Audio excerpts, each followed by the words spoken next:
All right, let me know if we got sound now. We got sound. We back. We back. Yeah, we good. We should have sound. We listening to each other, which is the crazy part. Right. So the recording part of it is good. I don't know about the yeah, we got sound. Let us know. We got sound. We good. Hit me up right here and let me know if we good. That's the only way I can find out. Hold on, let me make sure we good, y'all. Dang, my guy was going in. Hold on. Wow. Yeah, man. Now I got to do all that over again. Hold on, let's make sure. Let me know. We good? Somebody said we got sound. We got sound? Oh, we good now. All right, bet. Hold on. Let me make sure, man, because we was good on Instagram and not good on Facebook. So let me make sure. Mark Zuckerberg, what's his name? Zuckerberg? Yeah. Yeah. All right, there we go. We got action. We got good? Okay. Good. Hey, man, so look, if y'all ever want to know why I don't sit in this seat whenever we do the podcasting with my sister, she controls all this. I'm over there. Like, so whatever just happened, blame it on my sister, because I'll never do the sound. She do the sound. But no, we got action. So now, here's what the first question was, guys. The first question was, we know what we see on Friday, and how do we get to Friday? And my initial statement was, tell me about Monday to Thursday, but Coach Rack took me back to Saturday and what his staff does from Saturday and then leading into the week or into the game. So if you want to, we'll just start the whole thing over again, man. Go ahead. All right. Just not to, recreate the wheel, but just basically what I was saying was everyone that know me, and like I say, Coach Block and Coach Ed and Zed been knowing me for a while, and it's not by coincidence that things are happening in Roseville, but it's only God's grace. Right. And I'm not just saying that to sound good, but that's the truth. Mm-hmm. Y'all know me, my faith is lying in him and what for me, my family, and the ones that's connected to me at Roseville. So that's what happened. That's the gist of it. That's the start of that's the foundation. But again, like you said, man, everyone see Friday. They see the production on Friday nights, but they don't see what happens behind the scenes. Yeah. They don't see the grunt work, what we do. And again, it starts Saturday mornings. And every time we play a game, win, lose, or draw, I tell my guys, hey, y'all have 12 hours to get it out your mind. Next day starts tomorrow. Yeah. So don't try to, celebrate for now. I'm going to celebrate y'all. We're going to celebrate together, but we have another opponent that we have to worry about. Right. Whoever it is, let's get prepared. So for myself, I'm a special teams guy. I break down all special teams first. That's the first film I watch is special teams. I break all the special teams down. I look and see how we can get better in that area. And then we meet as a staff on Sundays. It could be an hour, it could be 2 hours, it could be 5 hours. Depends on how I feel, depends on what happened on Friday nights. Because I'm a big person on I can't check my boys unless I check my staff. Correct. And we not always go agree to disagree, but at the same time, we're a family. Right. And I think my guys understand that now what I want from them is nothing but excellence. Yeah. And if they don't want that, this ain't the program for you. Yeah. Respectfully. Now, speaking about the program for you, like, we ain't even going to hesitate with the questions that have been asked to me and the things that I've heard, right? So I feel like on a platform like this, you get the opportunity to address these things politically, sound, but address them. For those who think, like I had a parent in the comment section, matter of fact, I think it was a Cardinal Gibbon parent. Well, he stacked that team. You get what I'm saying? Like, these are the mummers. He stacked his team. I stacked my team. You stacked the team. Okay. You recruited the guys. You did all these things to make Roseville right, but you did it the wrong way. So this is the opportunity for you to say how you actually did this, and then how you created your team to be what we see the right way. Because the mummers, of course, especially from the opponents that you beat, oh, he just stacked the team. Oh, he's recruiting those kids, and that's what's out there. Right. So tell us what that is about. First off, if it's anybody, no pun, no not to use it, but if it's anybody talking from Cardinal Gibbons, let's not even get on recruiting. You feel me? We ain't gonna get on that. Y'all take y'all L and keep it pushing. We ain't even gonna talk about recruiting for the people that talking, whoever it is from Cardinal Gibbons. I love you. Y'all know who y'all are. Yeah. But let's not talk about that. Yeah. Whatever.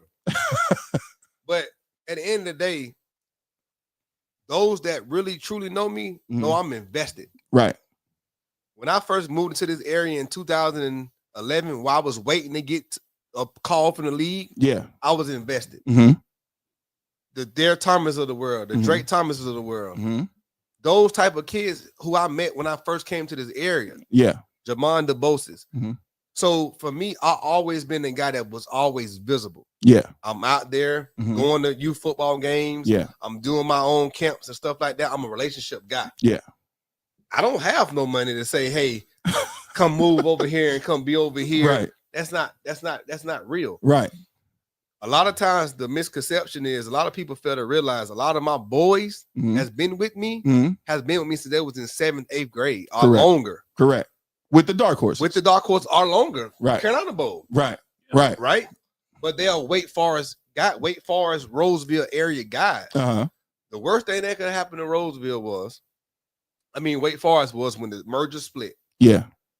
Roseville, what people don't really realize, Roseville High School pulls from parts of Youngsville, parts of Wake Forest, parts of Nightdale, parts of Raleigh. Yeah.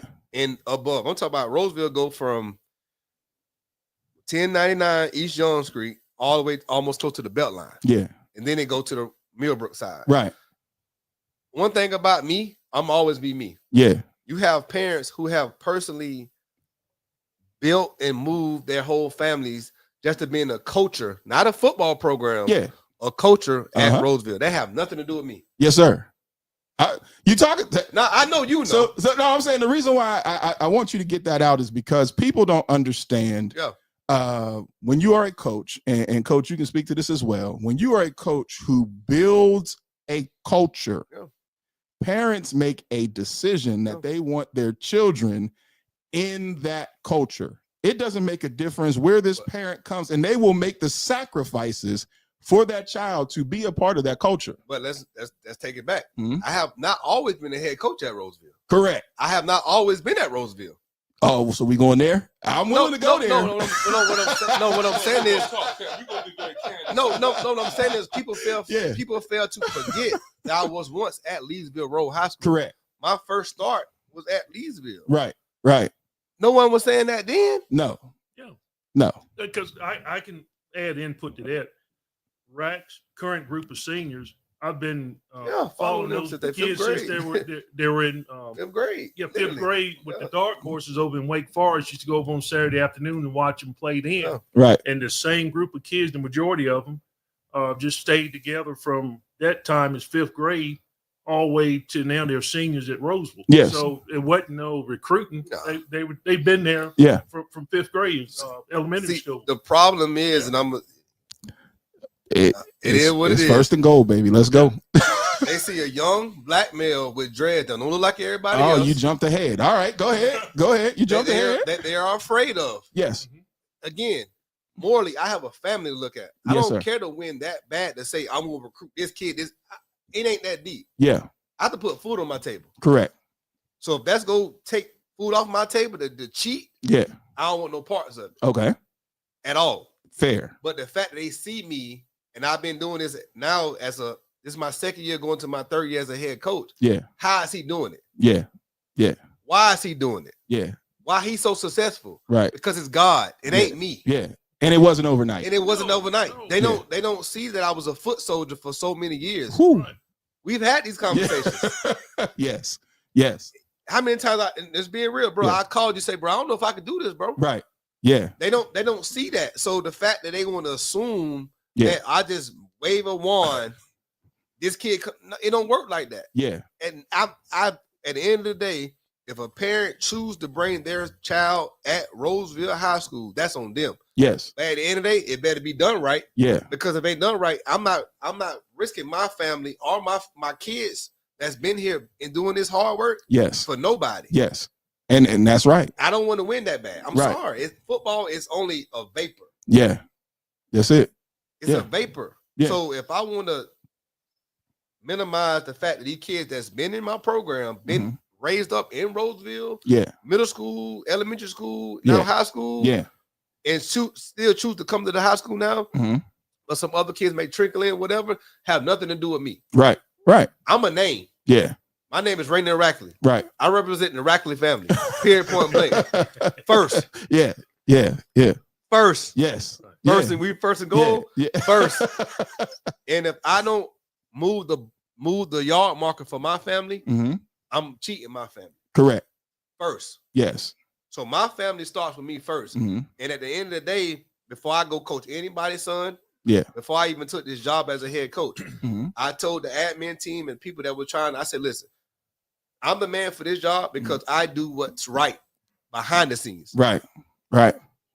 And in front of the camera. Yeah. So they look at me, they like, oh man, he black, he got dreads, he ain't from around here. Who is this? Who is this guy? And how is he doing? How is he doing it? Yeah. God grace. There we go. No one knew 2 years ago in 2023 that we had a kid that died in his sleep from a stroke. Mm-hmm. A kid that been with me since he was in the 6th, 7th grade. Right. That dad still coaching my staff right now. Mm-hmm. So everyone can be mad at Roseville mm-hmm. for whatever reason, but y'all don't know what we enduring for real. Correct. Y'all don't know what my family enduring for real. Correct. They don't know that we had a kid in Jonathan Hennett that got shot in 2023. Mm-hmm. The same year I got the job. Mm-hmm. Mm-hmm. Months later, I got the job in March. This happened in June and July. Yes. Yeah. You know what I'm saying? Fast forward, not talking about the success. I ain't say nothing about wins and losses yet. Right. No, we ain't even get to the field yet. This is before we even get to the field. Fast forward to this year, I have a kid in Gavin Marks. Yeah. That possibly had cancer since June. Yeah. And he didn't miss a beat. Right. But they worried about what we doing. Yeah. Everybody can't sit in this seat. And everybody can't sit in this seat in regards to be able to control or be able to have enough willpower to get it done. Mm-hmm. I'm telling you, it's nothing but God's grace. The reason why I'm still able to sustain and do what I've been doing for the next 2 years. You have coaches that's been doing it for years that probably haven't even went through half the stuff that we done went through in the last couple years. Right. Respectfully. And so, all right. So I can speak to that point, but I don't want to because y'all heard me speak to it all the time. So now it's good to have another voice to speak to this. Can you talk about the expectations being an African-American coach and also having majority African-American players? Now, it's not that there is a bias towards your players who are of other races and nationalities, but there is a different expectation I have always spoken to when you are a black coach and you have majority of a black staff. Can you speak to just that weight that is a misunderstanding? The hard part, Block, is I have no peer support. Mm-hmm. Mm-hmm. And I'm not talking about y'all. Right. I know I can call y'all every given time. I'm talking about the coaches that's been vetted, has been in this thing for years. Right.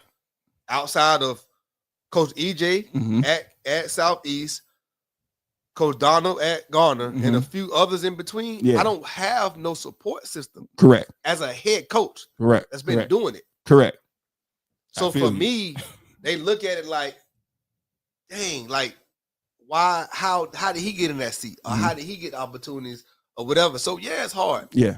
They don't know that I have people that's in my program or been in my program that talks bad or talk certain things until they go to the other side to other programs like, dang, ain't like I thought it was gonna be. Amen. Because for me, I'm a realist. Yeah. First, I'm not gonna sell your kid no fluff. And my program, know your parent no fluff. I'm not gonna tell you the stuff that you just want to hear. Yeah. Just to hear it. I'm not doing that because that's not gonna help them. That's not gonna set them up in life. Mm-hmm. So having a predominantly black team and a predominantly black staff, people look at like they're not gonna be successful. Yes. What are they doing? They gotta go recruit. They gotta go do this. No, we don't. Yeah. You have a group of guys that's like-minded, brothers that's been with each other. And I say brothers, I have a few white coaches on my staff as well. That's been my brothers since I was at Leesville. Right. But they only talk about the cons. Mm-hmm. They got so many kids, so many black guys on their staff, and they doing this. Man, listen. Yeah. The perception is the perception. Yeah. Yeah. Hey, Wake County, let me back in. See, it wasn't just me. I wasn't crazy when I was saying this shit to y'all years ago. Y'all can let me back in now because go ahead, Zig. I'll bring you up. Go ahead. So Rack, grab your mic, put it up. So Rack, part of the perception when you look at the Roseville program, look at you. Okay, we see the Gavin Marks, we see the other people, right? But when you came in, when you were going through the process, as far as being hired, everybody knew you were that community guy. Oh, wrong one. Everybody knew that you were deep in for lack of a better term, you were deep in the streets and everybody felt comfortable with you. So when I hear you say that you didn't have the support, like I said, me on the outside looking in, it's very good to hear that this is what you've been going through, because I'm like, if you have the support of the community, what more, you're going to make things move. So when we say community is the community who I'm invested in. Those people. I'm talking about the coaches. You know what I'm saying? I'm not going to say no names. No, I don't want you to say no names. But for example, again, I've been in this thing for 2 years now as a head coach. Right. But I've been a foot soldier for 8 years.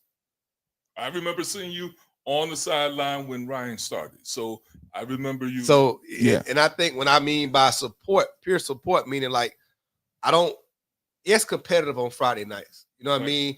And shout out to Coach Marshall. We had an opportunity to be around each other a couple of weeks ago, coaching the 2-5-2-9-1-9 game. And again, it's competitive, but it's also, if you're making it about the kids, how can we get together to make it about the kids? We go still try to beat each other on Friday nights. But in the meantime, how we go help each other, build each other up, how we go use our resources the best way possible. I didn't have that. Right. I'm very, very resourceful to try to dump knowledge on certain people, use my network or however the case may be. And some people shun away from that because they're scared. They think, how can I let this guy get in without him taking my kids? I don't want your kid. No, that's interesting because I've been privy to a situation where you and I were up at Maryland. Yep. And it wasn't just about your kids at Roseville. It's never. As opposed to, Zig, you actually spoke up for Ryan here at Gibbons. So I've been, I've seen that side. I've seen how you worked, and it's, you go and promote your kids or whatever. But I'm just very surprised when you talk about the coaching support. I think that needs to change. I think that there needs to be a vehicle where we can support each other. Right. Because the bigger thing is, like you said, it's about the kids. And again, when if you're on a recruiting visit, Coach Lee said it, hey, there's also another kid here, not necessarily at the school, but there's another kid. Again, we're supporting the kids. Yes, we're going to try to be together every Friday. However, when it's all said and done, we're trying to get those kids to the next level. Man, I have not. My personal experience was I did not see the advocacy or any assistance or any communication until I was done. And then that's when everybody was like, we was watching you, but damn, if y'all knew how bad I was suffering, or if y'all knew what landmines were in front of me, how come nobody ever reached out? Because when you're in this seat as a new head coach, you don't know what you don't know. So when somebody has been sitting there for years, and you would expect them to say, hey man, when you get an opportunity, man, I'd like to holler at you. And you don't have that. And so when you do make a mistake or you do trip up, or let's say something's not working, you really don't know who the person is that you can turn to that is just genuine conversation. And we developed that, and we've developed it with some of the younger coaches. I try to also myself be a vessel to do that, because I know, not being from North Carolina, not being from the Triangle area, and becoming a head coach here, everything as far as pitchforks and torches was lit, because all I knew was coach my kids, make them better. I see him doing that. Coach my kids, make them better.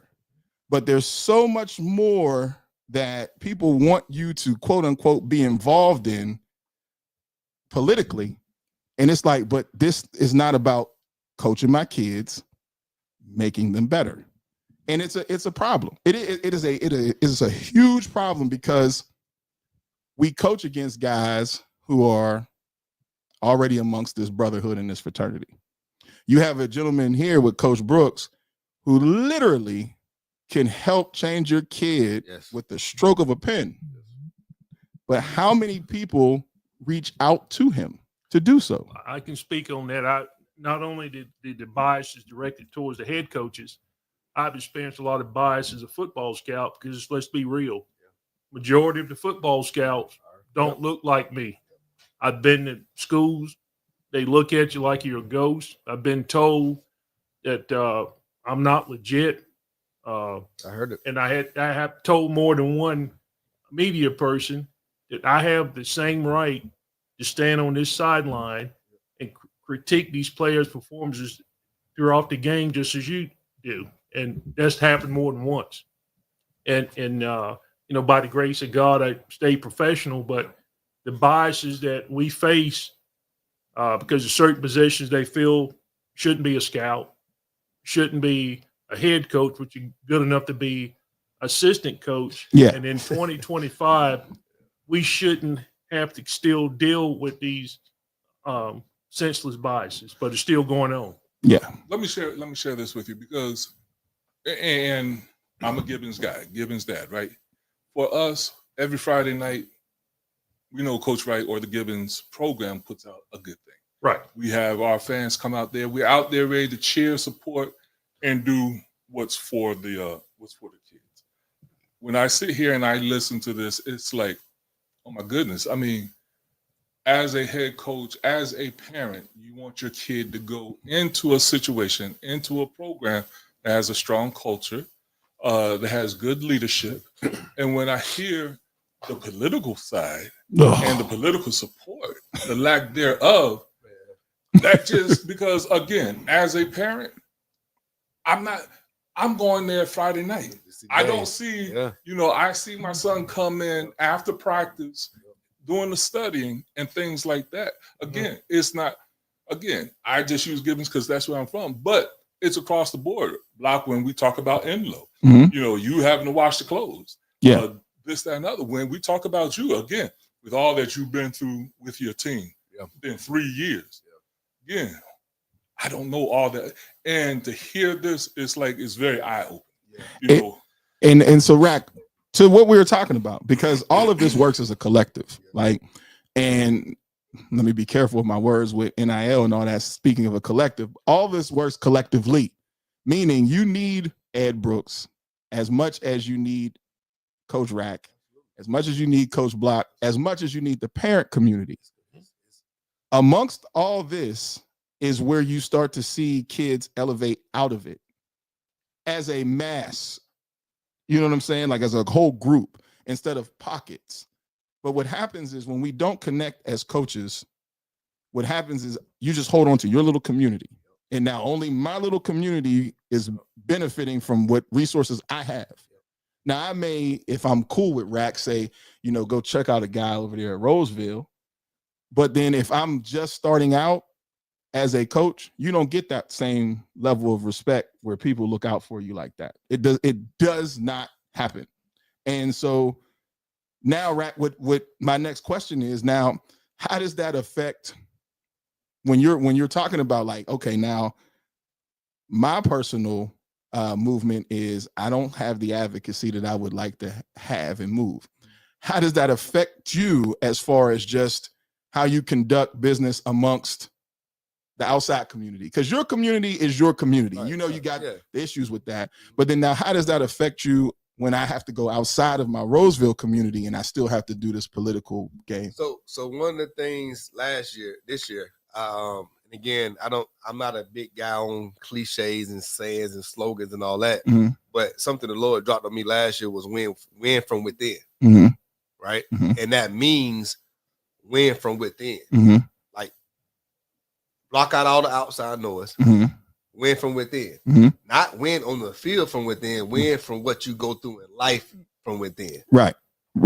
How you spending your time, who you devote your time to, how you blocking yourself out from the other noise, how you protecting yourself, and then how you helping your mental health. So it's all that rolled into one. So for me, I'm very, very, very particular about who I talk to. Yeah. You know what I mean? In my everyday life, whether it's coaching, whether it's spiritual, whether it's business, whatever related, however, I'm very, very particular. Yeah. It's even times where they're like, dang, right, we don't see you. I don't want to be on the scene. I don't want to be seen. Yeah. You know what I mean? Like, I don't want to be on the scene because even if I'm on the scene, you won't even know I'm on the scene. Right. I'm so pulled away. But I do have a big support system. My wife always said this. She say, "Dang, you ain't even from here. How you know so many people?" Right. And I'm from here. Right. I'm a people person. Mm-hmm. You know what I mean? I'm a people person, and I'm never gonna stop being who I am for others. Correct. In regards to building relationships, because relationships is how we connect. Yeah. And that's how you build bridges. Yes. You know what I mean? But a lot of times, if you don't reach outside of your community, yeah, I know the whole city of Raleigh behind me. Right. Right. Regardless. Mm-hmm. They may question sometimes why we do certain stuff in the game. Yeah. But I know they're behind me. I know Roseville behind me. I know Durham behind me. Because I have an olive branch that I reached out and certain people outside of my pocket of Roseville. Yeah. I know I have true support from. Yeah. So when I talked about the whole situation with the coaches piece, it's coaches who've won plethora of championships. Before I became a head coach, we have conversations. Yeah. But when I became a head coach, oh, he arrogant. So let me ask you, now, Rack, I'm gonna charge you here. We're talking about the lack of support. Now you all of a sudden become the building block of support for other coaches coming up. Right. I'm all for it. I would, because I know how that feels. Yes. So how do you protect your brand at the same time? Again, I'm confident in who I am. I'm confident in my team. I'm confident in my admin. I'm confident in my support system. If you go against the grain with us, I know I got to cut you off. Right. So if I can sit up here, I'm talking to some coaches right now in Florida that I'm in Jacksonville, where I'm from. I'm trying to help them do certain things when it comes to a recruiting perspective to help their kids get visibility. So many coaches now, they're not trying to do that. No. On no area. So if I have a younger guy, I want to see more younger coaches come up because I know I'm 37 years old. I'll be 38 this year by the grace of God. I want to help younger coaches come up. I'm trying to push some of my friends right now who just doing youth ball. And look, to get out of it. Come on, bro. This ain't it. What we doing? You want to coach youth ball for the rest of your life, or do you want to get an opportunity to keep climbing this ladder? Yes. Let me help you. Right? And I'm not helping everybody because I can't spread myself thin. Yeah. But I'm willing to help the younger coaches and help them be more white, black, Asian, whatever race it is, because it's so many other guys who think like me that's scared. What are you scared of? They're scared of the unknown. Because this is a monster. I'm gonna be real. I'm gonna be real. I never asked for this seat. Yeah. I knew I can do it. But watching other guys and watching other circumstances and situations that occurred in front of me. Yeah. And my predecessors at the time, all my coaches I coached under was white. So I knew my approach had to be totally different from a lot of different ways. Yeah. Certain lines that they walked and got off and got back on, I can't do that. No. I can't do that. I mean, let's just keep it a band. I just graduated in December and got my degree from college. Yeah. Yeah. I was told you got to have a degree to be a head coach. Right. Yeah. I was told you can't be a head coach because you don't have a degree. I was told you can't do certain positions because per Wake County, yes, right? But nowhere by law, I'm talking about coaches I was under now, have told me this. Yeah. Because they were scared of the power that God gave me to step in this role. Yes. Mind you, I was a JV head coach. We saw the success there. Yeah. And I mean, not even talking about success. I'm talking about off the field. Yeah. Relationship building. Like Coach Ed just said a few minutes ago, my whole senior class was my freshman team. Their freshman year, my JV boys, 42 of them was with me when they was freshmen. Yeah. Yeah. Respectfully, only 2 came to Roseville they senior year. But these boys been me since they was freshmen. Right. Didn't transfer. Was with me since freshman. So a lot of times it's the misconception of what you put out. And if I can speak to it, here's what. Nah, the hell with it's first and goal. If you want a nice guy podcast, go somewhere else. To speak to the validity of his point, when I got the assistant head coaching job at Corinth Holders, the former coach at Roseville was the new head coach at Corinth Holders. the first thing he told me was, we got to get Rack. And the reason why he believed that we had to get Rack was because of the relationships that Rack has built. But then in his mind, it wasn't that Rack is the next guy up at Roseville. It's he should just continue to be an assistant coach. So there are guys that I see, and I'm sure there's guys that you see, that deserve the opportunity to move up in line. I don't like saying gatekeepers because I am like Rack. I'm a man of faith, and I believe when your opportunity comes, it will come. Nothing can stop it. But there are people who can help expedite things and opportunities. But if they view you and see you in a box, they try to leave you in that box. So the young guys that I see that are trainers now, it makes me mad because you guys are doing the work for the coaches. You should get the title that you deserve. If you're the one bridging the gaps between recruiting and in the field at a school, that is a title. Yeah. That is a recruiting coordinator, offensive analyst. Those are jobs that white coaches, I'll just say it, tell that they're people. Because then you're like, how you get that title? Then you go read the bio. Recruiting analyst and offensive analyst and all these analysts and GA at this and GA at that. And you're thinking, but I've been working with these kids and but you don't have the title. The title. And so that is the advocacy when you're talking about moving around in this area or any area specifically in coaching. That's how you easily disqualify yourself because you don't have the title. We don't have a good old boy network to just jump in and be like, well, my guy's over there, so I'm over there. Nah, because you still got to put the people who apply for jobs, you still have to give that to the AD, and then the AD have to give that to the county. And then you may get something back and say, oh, well, yeah, no, we can't take him. Why do I know this? Because I went to Nightdale to coach with Nightdale, and their athletic director said, oh, Block, we can't get you clear. What you mean you can't get me clear? I ain't got nothing on my record or anything like that. But he's best friends with the former AD of Enloe. Well, me and that AD we have a direct issue and problem. So of course he's going to say, don't put him on the staff. These are the systems that we have to break.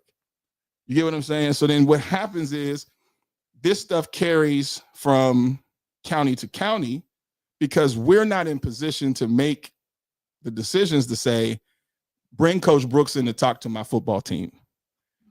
Bring this coach in because I need it. Now, because we end up turning that over to athletic directors and all that stuff that we're not in those seats. Those are the advocacies that we're talking about when we say, yo, how they may say Rack is recruiting, but then totally miss the fact that there's a dude at another county that got kids coming in from everywhere. And a letter is written about this dude and nothing still happens. And this shit is factual. But then you'll hem-haw at him because, oh, this is what we think versus what you know. And there's no advocacy for him to say, nah, you can't do that, guys. Well, you know, success breeds contempt, right? He was successful. Not to cut you off, but it happened before that, though. Yes. It happened when I got the job. It happened before I got the job, Zig. Like, in regards to, we know kids go do this and kids go do that. It had nothing to do with me. Not to mention, again, I was at Roseville for 6 years. We saw what 5 years. We saw what you did with the JV team. Right. JV team, you were extremely successful. And we saw when they were looking for the head coach, man, the streets was talking. It was a lot of grumbling. And it was like, yo, what has he done that you're going to get this much pushback?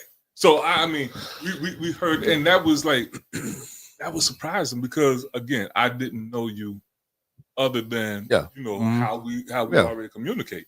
But, again, I'm listening to this, and it becomes frustrating because it's like, yo, there's got to be a better way. Do we create our own old boy network to protect our resources? or I'll let you answer that. I'll let y'all answer that question first. See, Rick, the problem is, and it's still going on, like I said earlier, they put us in a box. Okay. We're good enough to be assistant coach, but not good enough to be a head To run coach. the program. Right. Yeah, you you shouldn't be a scout, all that. And we have God-given abilities and capabilities to perform any job that God opens the door for, but we're still dealing with these roadblocks today in 2025. And we just have to keep praying and work together, because a couple of weeks ago on the show, at the end, we made the announcement, if you need any help with recruiting or whatever, reach out to Coach Block and myself. Mm-hmm. And since that show, there's only been one high school in the region that has invited me and brought me in to talk about ways to recruit and promote their college prospects. shout out to And as Coach Block said on the last show, they don't realize what they have here. Right. I'm a national level scout that lives in your region, and most of the head coaches should be knocking the door down, but it's not happening. For whatever reason, they won't do it. Well, let me ask you. Yeah. I mean, because you're with coaches like you, Mhm. and Ed, we see you on every sideline. Right. Is it that people don't see credibility? I mean, because it's hard to understand, because Yeah.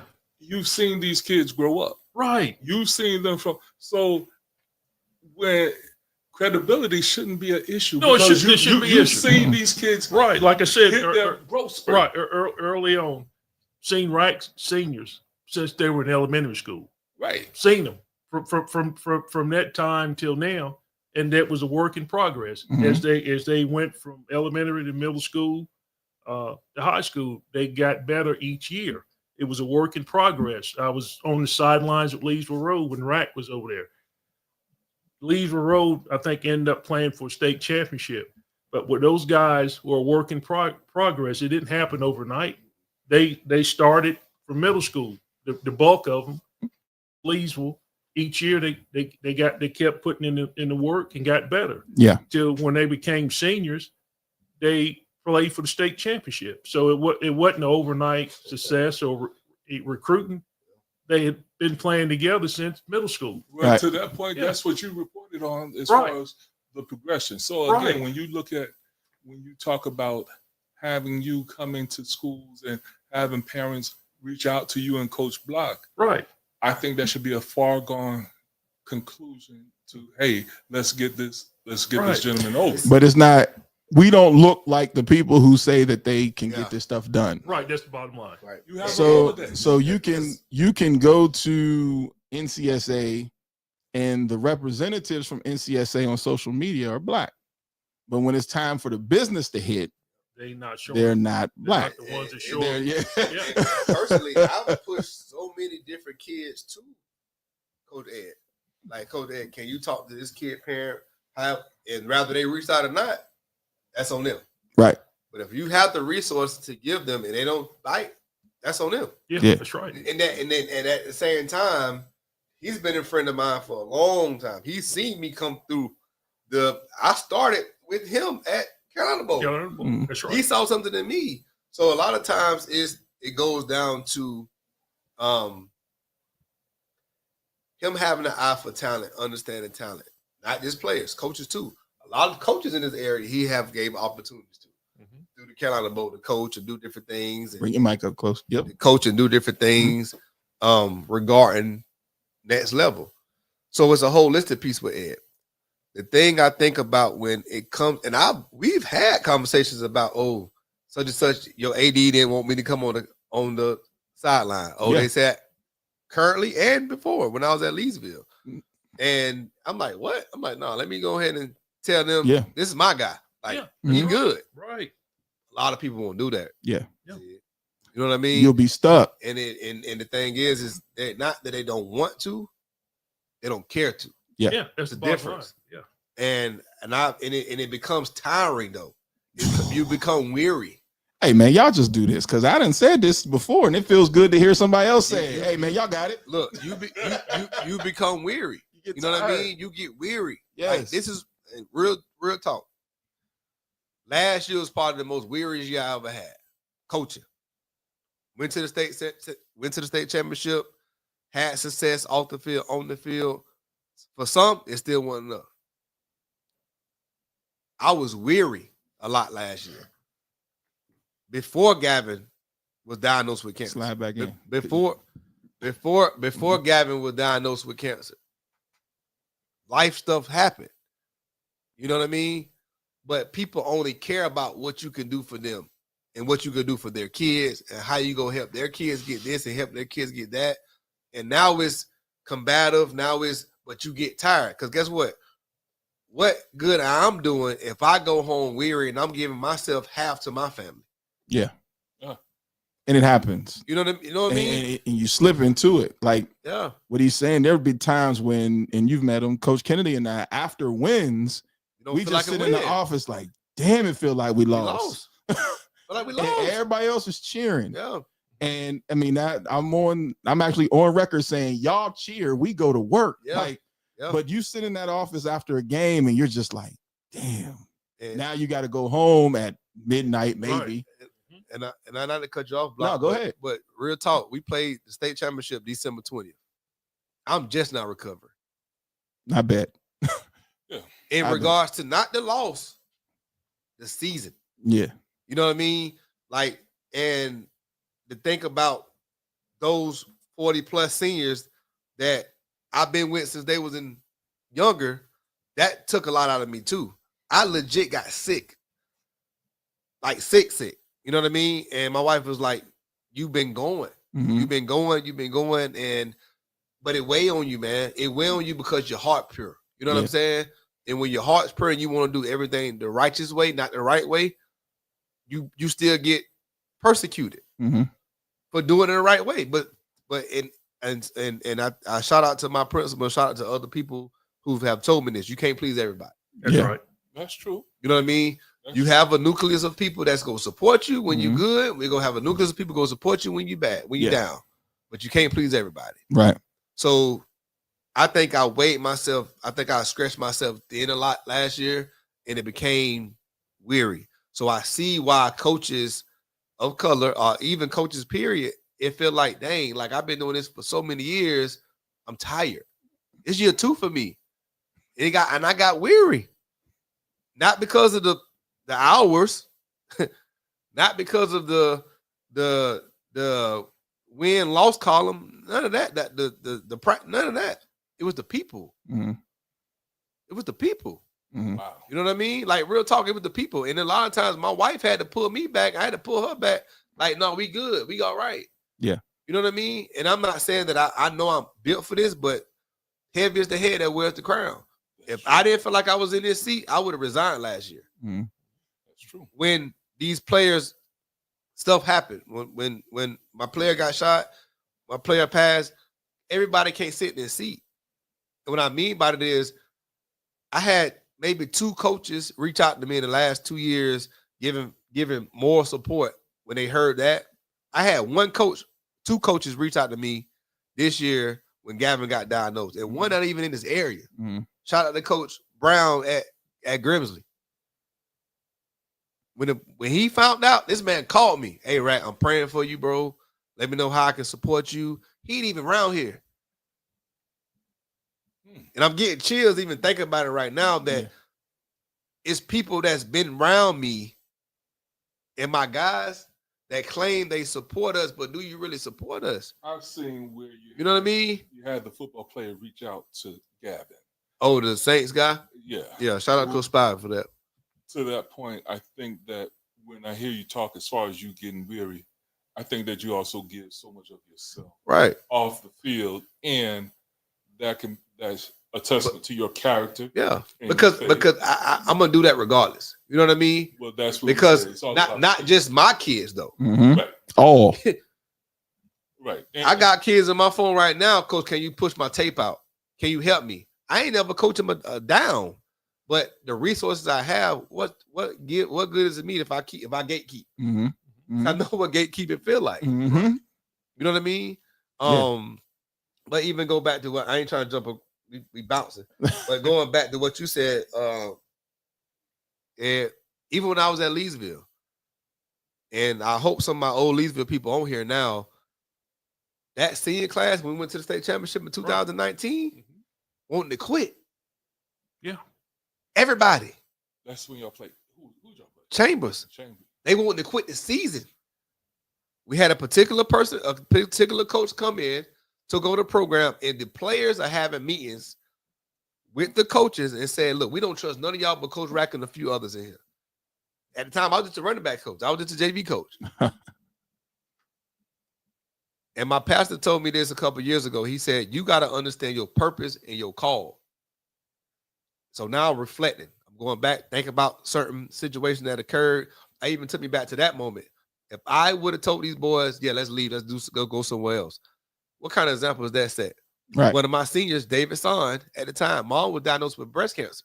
Came to me crying. Mind you, a week later, the head coach, Coach Chad Smothers, he left. He left and went to another school. He took a higher job. Shout out to Coach Smothers. He gave me my first start. Yeah. But all these kids being with us, going through the ringer since sophomore year when I first went to Leesville, and they wanted to quit. But the thing they said was, if it wasn't for Coach Rack, we would have quit. Yeah. But the thing, so people only see the Roseville part. Right. You know what I'm saying?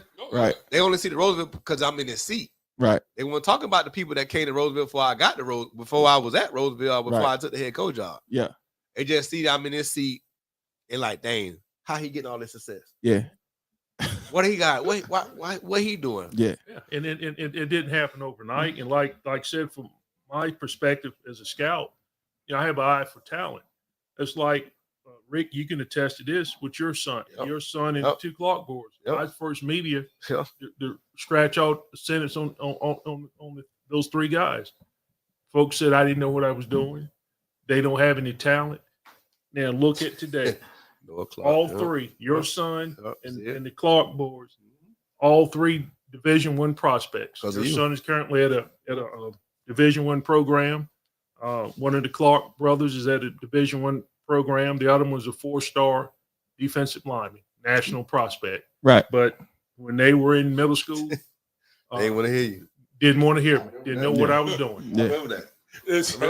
You can attest to that. Now, what I want to talk about, because Rack, as a traditional family man that he is, he got his babies here, so we don't want to hold him too long because the babies are moving around. But I do want to talk about the recruiting aspect, and I want us to be candid about it.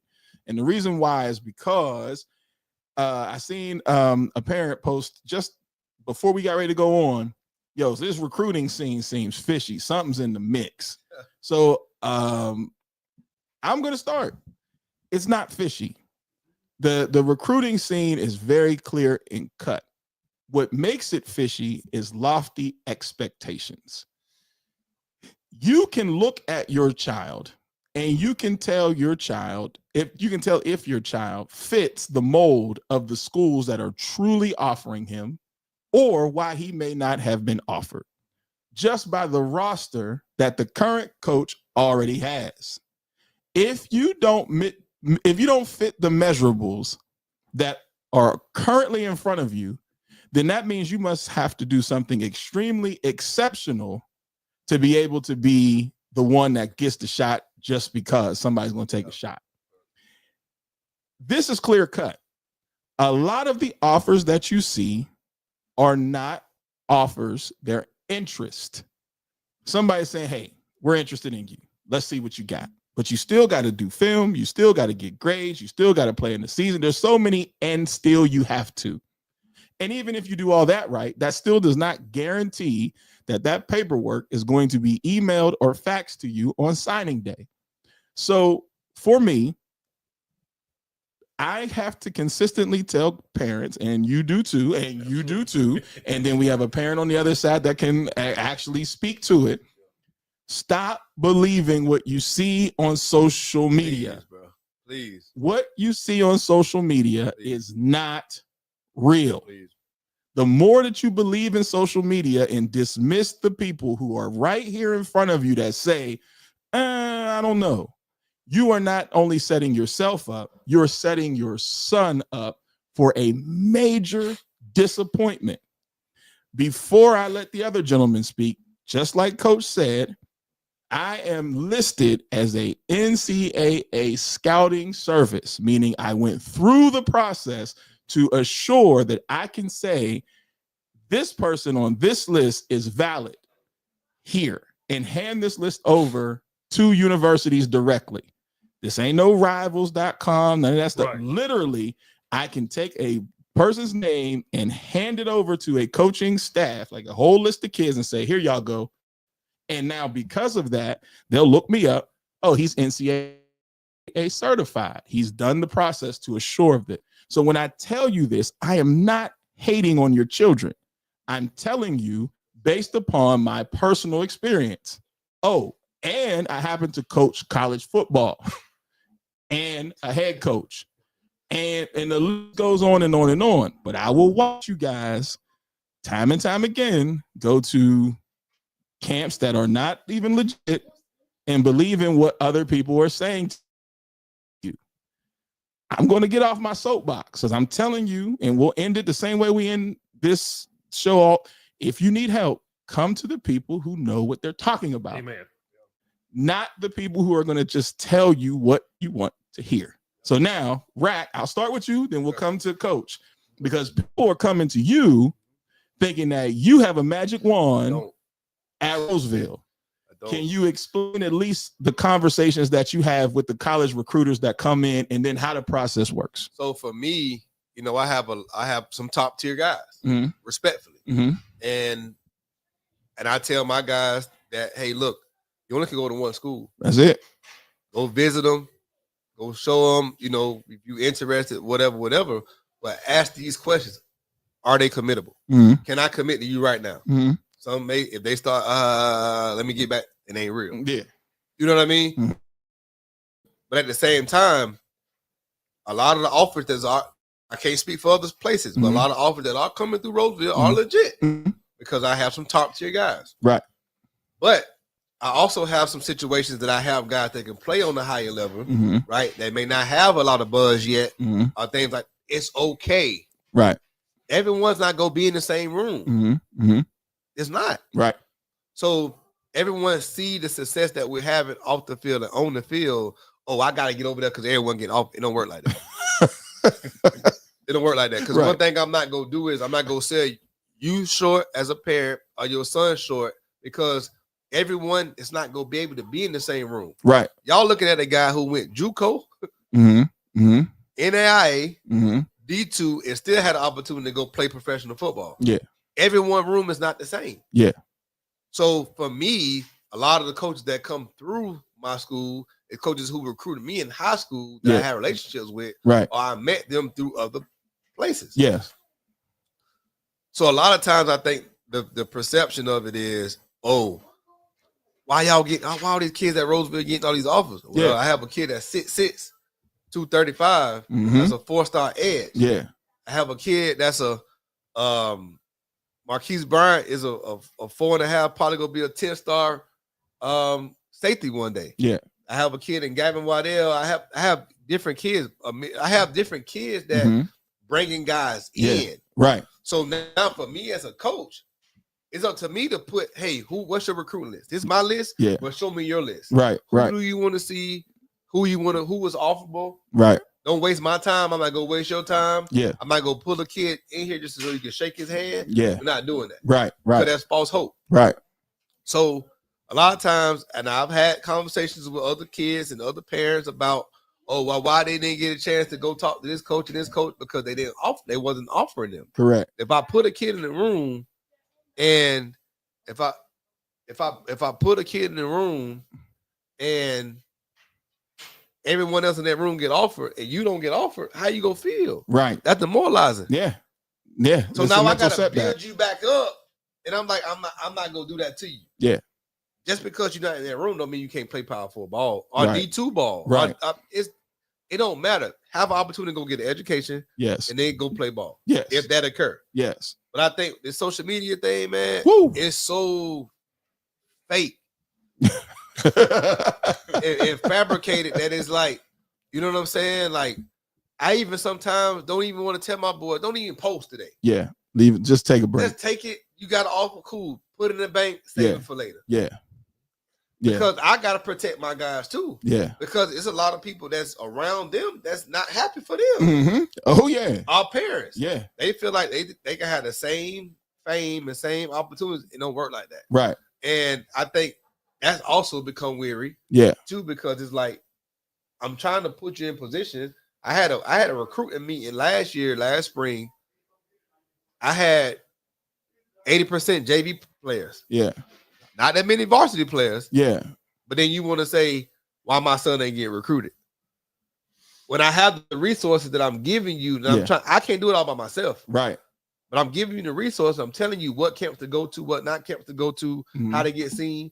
Prime example, just before I walked in, one of my kids, I'm not going to say a name, got an offer from Ohio State. Yeah. The coach said his offer is his offer, but I want to see him on campus. I want to work him out so it can be committable. Right. That's okay. There's a process. It's a process because I want to see, one, is he interested in coming to see me? Yeah. Is he willing to lead the state? Yeah. And let's build from there. Yeah. And is he even comfortable up here? Right. Because it's a difference between going from North Carolina to Ohio. Yeah. You know what I mean? It's like, but a lot of times is a lot of coaches and parents don't want to have real conversations. No. They want to check a box. Yeah. I'm not checking the box. Yeah. Now, granted, why leave a school or go to a different situation when you're the guy? It becomes just to try to come to another school to be a guy. Yeah. Amongst other guys. Right. Because they getting offers. Yeah. That don't make sense. Be the king of your own castle. Be the king of your own castle. And that's okay. Yeah. The same way I'm pushing kids to other schools. If you there and I know you, I'm going to say, hey, go check my boy out over here. Yeah. You know what I'm saying? Yeah. And they go do it. Yeah. But all coaches don't do that. No. No, all coaches don't do that. All coaches not real. So Coach, that's my spiel. Coach Brooks, we do it all the time. But if you can just talk about just the foolery, and I'm not calling the parents fool, I'm talking about the foolery of recruiting where there is a lot of smoke and mirrors. Oh, yeah, there is. And to follow up on what Coach Rack said, if your son receives an offer where it's a Power 4, D2, 3, NIA, ask the coach, is that offer committable? Because a lot of the offers that you see posted on social media are not committable. Right. So if they tell you the offer is not committable, then you don't really have an offer. You have a smoke screen. Yeah. And then also parents need to be realistic about their son's athletic ability.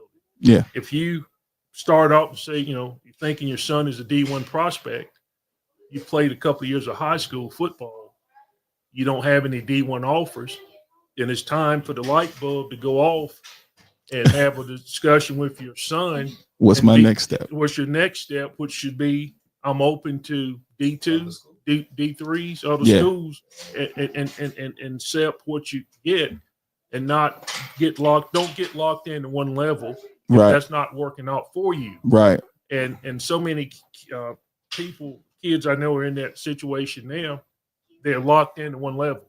Well, you don't have anything at that level. So what you're going to do, because time is of the essence. Right. And if you're not willing to change and accept smaller schools' offers, you may finish your high school career with no offers. Right. A degree from a D2 school carries just as much weight as a degree from a Power 4 school. Right. So stay flexible, and recruiting is a long game. Yeah. It's not going to happen overnight. And so Zig, if you feel comfortable, because that's what you got the camera on you for, to let these parents know what specifically happened to you. And it's wild because I was indirectly connected because I'm working with your son, but indirectly because I know how we came about this circle of what happened to your son. So I'll let you talk the first part, and then I'll back you up as far as like who the student was and where he came from and how this affected your son's recruiting. Bring your mic up. Crazy because Bring your mic. Yep. What was crazy, and Block, you and I hooked up right after Ryan's freshman year. Yes. After you was at the house, after we went through tape.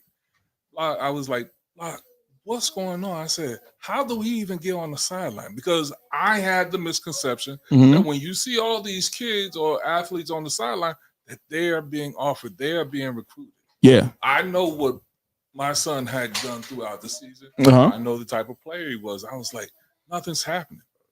Block, you coached us through it. It's always all of it's going to be okay. Just take your time. And I will tell parents, Block, you stress to me, your travel is your travel. Yeah. Your journey is your journey. It's not going to look like everybody else. No. And I think I got worried and caught up early because it was like, what's happening? I knew Ryan was a good player. When Ryan got his first offer, and it came for UNC Charlotte, all of a sudden, the coach was ringing his phone. I mean, Dad, look, this was like night and day. We went down for a visit, enjoyed the coaches, enjoyed the school. It felt comfortable. I know my son, it's not, his personality is such that he would have done better at a school like that. His senior year, he had a knee injury, whatever. All of a sudden, when we're ready to go to commit, all of a sudden we got crickets. We couldn't get a text, a hello, where a couple of months ago, it was like, hey, we want to show you the different places where you can live and this, that, and the other. And it's like, wow. Now, mind you, we're a state champion. We're a state champion linebacker. Played both ways. And he produced. All boxes were checked. All boxes were checked. All boxes were checked.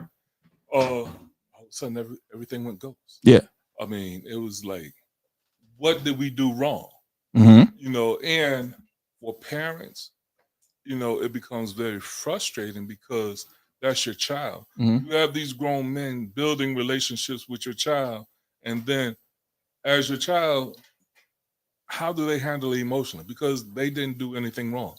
They're doing something that they love, and that really pissed me off. Right now, whether it's a UNC Charlotte, whether it's a UNC or Ohio State, it doesn't matter the school. Right. It becomes an ugly cycle. It can just be very ugly. Now, see, to that point, for the parents who don't understand, so now I'm working with Ziegler and the family during this time, and he's like, it just doesn't make sense, because when he said, I think we're going to take the offer to UNC Charlotte because I think it's a good place. I'm like, I think it's a good place too. Let's roll the dice. Let's see what we got. And it came back with first excuse was we just need to see a little bit more. We want to hold on. We want to wait. Well, the stall process was, here's where we're connected. There was a kid that they had eyes on from that portal. So a kid that was a linebacker at Michigan was connected to one of the coaches from Michigan that is now at UNC Charlotte. So he took his boy from Michigan and gave him the scholarship offer and dropped Zig, because Zig was one. But then when that portal comes in, well, wait a minute, we can get this guy from the portal. Now, he only stayed at UNC Charlotte for 1 year, and then he turned around and he went to Colorado with Coach Prime. But that messed up Zig's opportunity. These are things where, one, we had the opportunity to talk through this with the Ziegler family to be able to say, like, hold on now, like, let's just figure out what's going on and what's wrong. This is why I keep saying, and Coach keeps saying, we can't tell you guys enough to talk with people who know what's going on so that you don't have that isolated feeling of not knowing. You can take control of your recruiting process. It's not gym class where you waiting for the best team or the best person to pick you. You also have to do your part with applying to schools and filling out questionnaires and all that. If schools don't know that you're out there, how do you expect them to know that you're out there? and this is a piece that we seem to not really drill with our young ones. They just think, well, coach is going to show up to Coach Rackley's office and he knows me and I'm nice in this area, because we also don't look at recruiting as a nation. Like, we're talking about the United States of America, over 1 million people playing. And so, like, there was something we were talking about before we went on that you had given a great example of just checking the boxes of, like, statistically where you stand in certain areas. Go ahead, I'm sorry. No. Let me add this. And like I said, I have to add this, because when I say your journey is your journey, when Coach Claude Claiborne. Oh, I'm sorry. Wait, one second. Yes, this is live because we got parents. Damn, we got comments. I ain't even been. Sorry, y'all. Conversation's good. So somebody just said that their son is going through the same thing. The gentleman, knowledge to max. I don't know if this is live, but this is helping a lot. My goodness, my son, the 4th week had season-ending surgery, had mad coaches reaching out until then, now nothing. So I guess speaking to what your same scenario. I'm gonna tell anyone, when Central reached out, shout out to Ivan Deloach, and with Kevin Maurice, Coach Claude Claiborne reached out to Ryan. Man, when we went over there and talked to Coach Trey, it didn't matter about the other schools, because when it feels right and it feels good, you just know. And when we say yes to Central, again, it's not about the school as opposed to where you feel right. So guess what? When we say yes to Central and they say yes to us, all of a sudden, hey, Ryan's a freshman, made travel squad. He's on special teams. He got time at the linebacker, right? Right. So it felt good. It felt right. Where if we had gone someplace else, we may not have had the same results. Right. We just been very blessed and fortunate. And then when you look at him now, you know, how you doing? Well, hey, I'm doing good. He's happy. Ryan, are you happy where you are? He's extremely happy. So again, the recruiting process, when it's right for you, when the school is right, there's not a better feeling. Not only for that child, but for us as parents. When I look at the Deloaches going up to Rutgers and them having to say goodbye to their baby, again, it felt right for them. So you applaud and you're happy for them. Yes. When you look at everybody that you have, Coach Rack, when you look at somebody like Maury Turner, when it was right for him, it felt right for him, and he's in a good spot. You look at Devon Thomas, man, he's 2 years he had over 2,000 yards rushing. One of the top running backs here in the state. Now he's at Campbell. Again, it's not the Ohio State, but we know he's going to go there, get some time. He's going to do well. So again, the whole recruiting thing, to the young man who's injured, had to see, hey, it's okay. Things are going to work out. Yes. Things will work out in its time. And so, let us know what year your son is. And also, don't hesitate to DM or email us so that myself or Coach can help. Like, make sure y'all reach out so that we can, in situations like this, and everybody up here can attest, your recruiting is not over once you get injured. It's just a pivot. You guys just got to realize that the world is not coming to an end when your initial dream did not happen. There's still a way to get there, but it's just you got to learn how to pivot.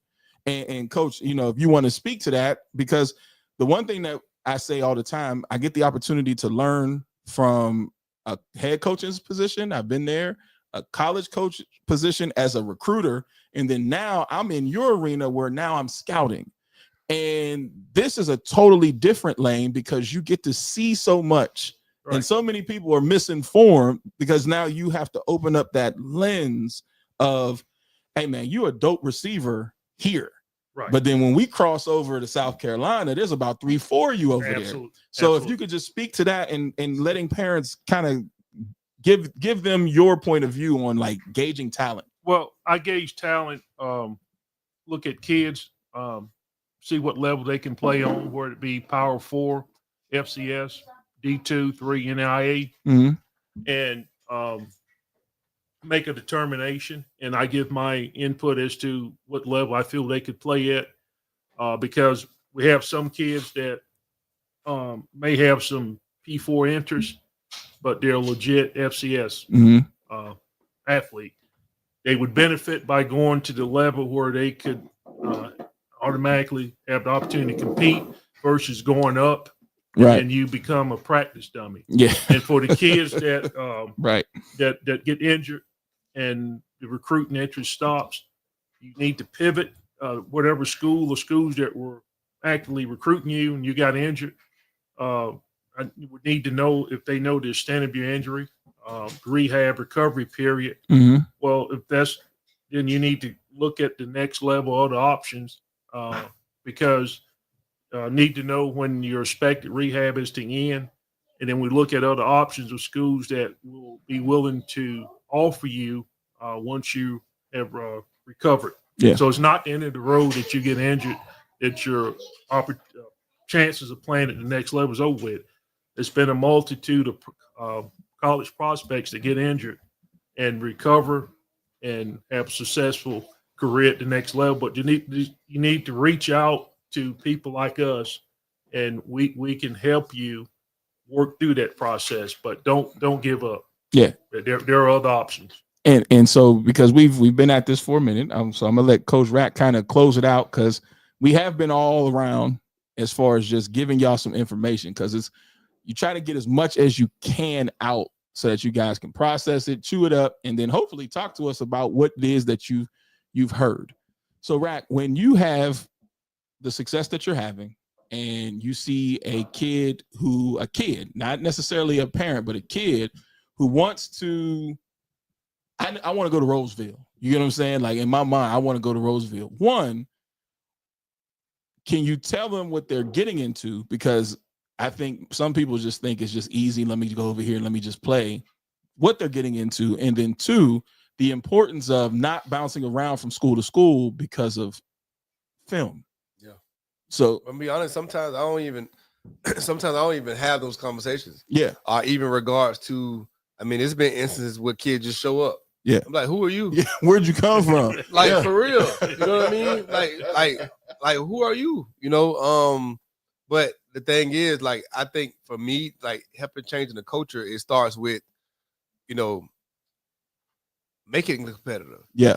You know what I mean? Like, we have a top tier a group of athletes on one team. Mm-hmm. You got to make it competitive, because when they go to college, that's how it is. It's gonna be competitive. Every day's game day. So if you can't do it at practice, mm-hmm. what makes you think you're gonna be doing it on the next level? Right. Now, granted, in some instances, there has been players at my school, rather before I was a head coach and now, they could go to any other school to start. Correct. And be the guy. Correct. But do you just be the guy, or do you have a supporting cast to help you? Yeah. So a lot of times it's like, dang, I should have left. I did whatever. But then when you leave, you see the other side ain't green. Yeah. So for me, it's sometimes I don't even have those conversations. Yeah. Just because if you want to be a part of, I think a lot of times, even when we even not trying to switch lenses. No, go ahead. But even with the transfer portal, yeah, you had a program for 5 months. How do you even know that's you where you're supposed to be there? Yet. Yeah, you didn't let it work for you. A lot of times, too many times, these parents and a lot of people is we want to give these kids the short end of the stick. Yeah. And say, let you get the easy way out. Yeah. Instead of going through some hardship and competing and getting better to promote yourself. Yeah. I talk to your coaches how I can promote myself. Yeah. Now everybody mad because I just want to go to Roseville because my friends over here and blah blah. No. Yeah. Work the work. Right. So I think a lot of times it's the misconception of people just trying to say, "Oh, I want to be with Coach Rack," and a lot of times I don't even know half the people. I really don't. I really don't. Yeah. Like, I really, really, really, really don't. Yeah. And for me, it's like I'm not here to solicit kids. I don't care. Like, right. Respectfully, I don't. Yeah. I didn't want to win that bad. Right. I've been a developer. Yeah. I've been developing running backs. I've been developing young men for a long time. Yeah. That ain't gonna stop. Right. Right. Just like now, everyone feel like, oh, they down, they're losing 42 seniors. They go see. Right. Because we go develop our boys. Mm-hmm. But work the work, man. Stay where you at. Do what you gotta do. Because if your path is your path. Yeah. You know, just like I pushed a certain kid, I pushed a certain schools to over at Millbrook. Yeah. Like, hey, these kids are some dogs. Yeah. Yeah. They can play. They can play. Yeah. Yeah. Go call them. Yeah. I push some people at Southeast. These kids are some dogs. Mm-hmm. They can play. Yeah. Rather they talk to them or not, they don't got nothing to do with me. Correct. but I'm helping. Yeah. Right. Yeah. And like I tell anybody, you don't have to be with me for me to help you. Right. I'm going to help you regardless. I'm going to help you regardless, whether Yeah. I know you or not. If Yeah. I can see you in the store, you see I got a Roseville shirt on. Yeah. Hey, my son goes such and such. Can you help? Yes, Yeah. ma'am, I can. Talk yes, sir, to I me. can. Yeah. I don't want you. Yeah. I want you to be I successful want you where to be you're successful where you at. Yeah. You know what I Yeah. mean? But a lot of times, again, I think the misconception with that is just thinking everyone want to come over there because they see all the plethora of offers. I mean, y'all do make it look good though. I mean, We damn, do. if I was playing, I damn sure would try to fit. They got a top-notch graphic department. They make it look good. I mean, you make it look good. But now. it's real. But it's real though. You know what I mean? It's not Yeah. fabricated. Right. You know what I'm saying? It's not fabricated. It's real. Yeah. It's authentic. Yeah. And we just try to promote our boys win from within as much as we possibly can. Yeah. And I can't tell a parent that the parent decide that's on them. That's between their household. Yeah. That got nothing to do with me. Yeah. But I don't want your kid. And for y'all, before I let Coach sum it up, so y'all know, just so y'all have an understanding, when a kid goes to a different school, Don't look good. these parents have to literally buy a house or rent a house in said district.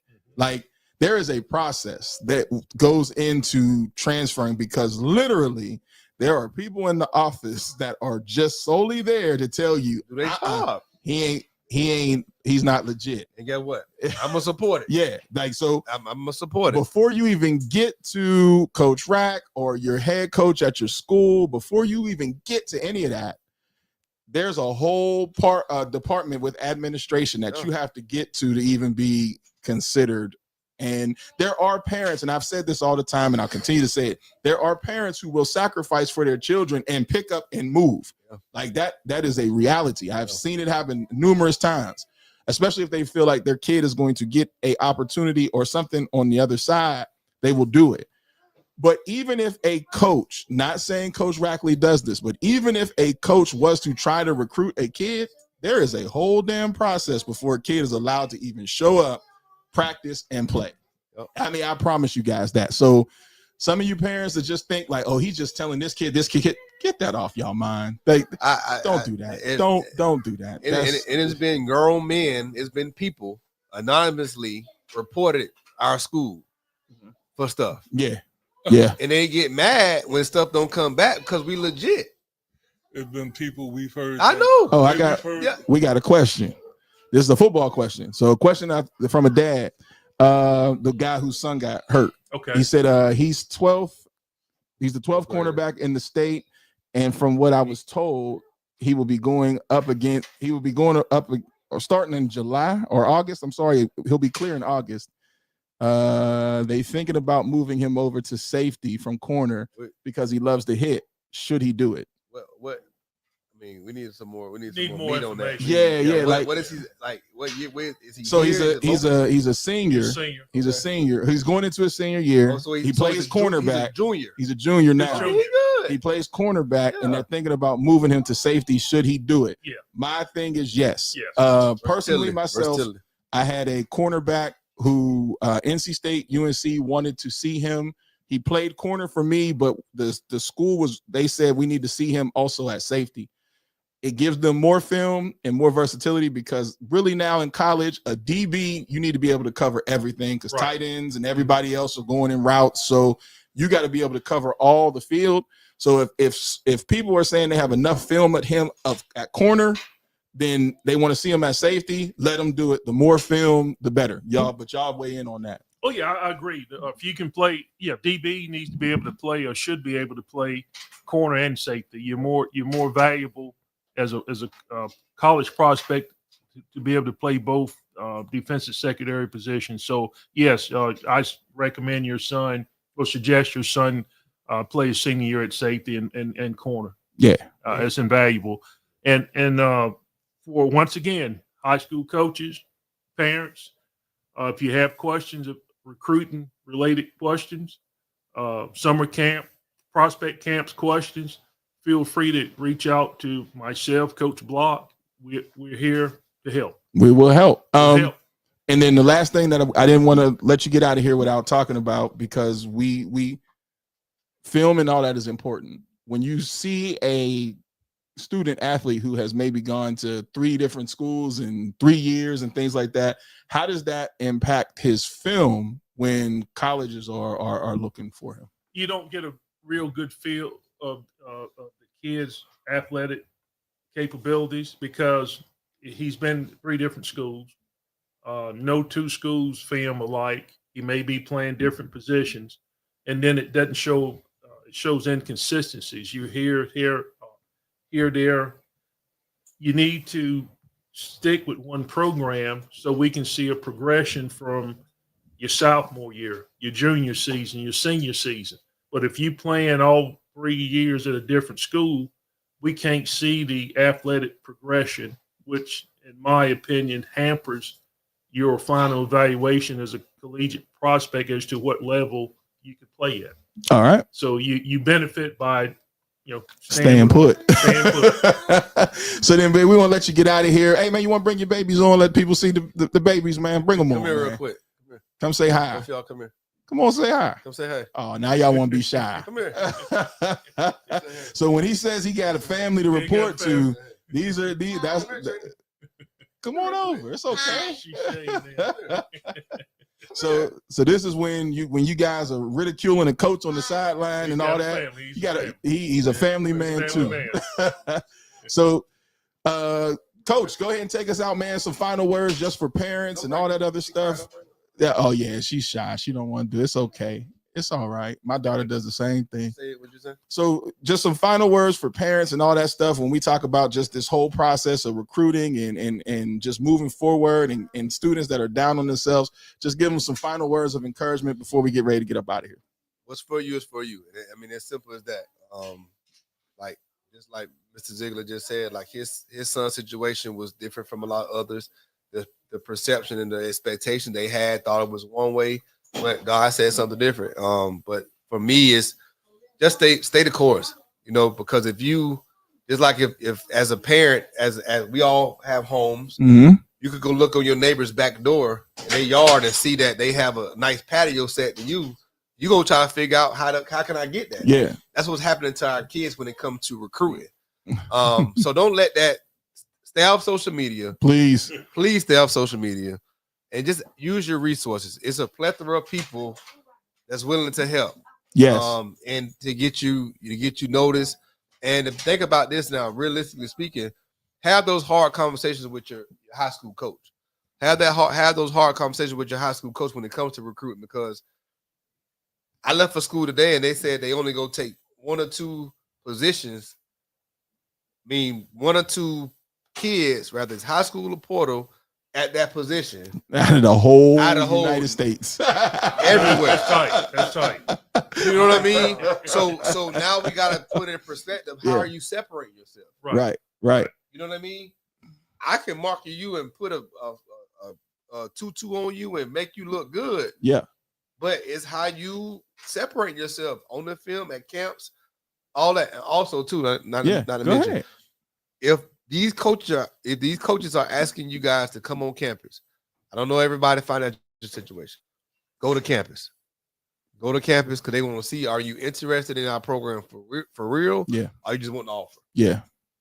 Go to especially the Rising 2026 class. The 2026 class is about to be seniors. Go visit these schools. They offer you guys to come visit these schools. Go do it. One thing I'm thankful of for my process with my kids, I started them early, 9th grade. Mm-hmm. Even though you may not be a varsity player right now, go get seen. Go to these camps. Be visible so they can understand who you are. So now when your name starts, I remember this kid. Now you have verified times. Right. Absolutely. Yeah. By their staff. You know what I mean? Yes. So that matters. Right? So I would say go to these camps, go on campuses if you can, so they can understand who you are and what kind of personality you have as parents. Was any questions? I see a lot of. I'm about to say a lot of comments, but I don't think these was questions. These more so just comments. Yeah, just comments. Okay. But the questions and then my man said we definitely answered his question as well, as far as should his son go to safety. Okay. So, but yeah, man. So this was another. This is good. I was gonna say it's another First and Goal 365 show. And raw, and it wasn't as raw as we could have been, so we took it easy on some of y'all. I know who y'all are, but But we'll do this again. And thank you, Zig, for giving your perspective as a parent. Yeah. Hopefully you come back and do this again, because I think more parents need to hear from parents who have been a part of the process. Absolutely. So if you are a parent and you want to come tell your story, come on and tell your story. More people, that's the only way you're going to learn, is that, you know, people have to be in this community and be able to share their testimony. Say, there she goes. Say hi. See, so now when y'all talking about this, man, you see these cute faces he got. But this is First and Goal 365 podcast, man. I appreciate everybody for tuning in, and we'll be back again in 2 weeks. So everybody be safe. Thank Peace. you. Take care. Peace. All right.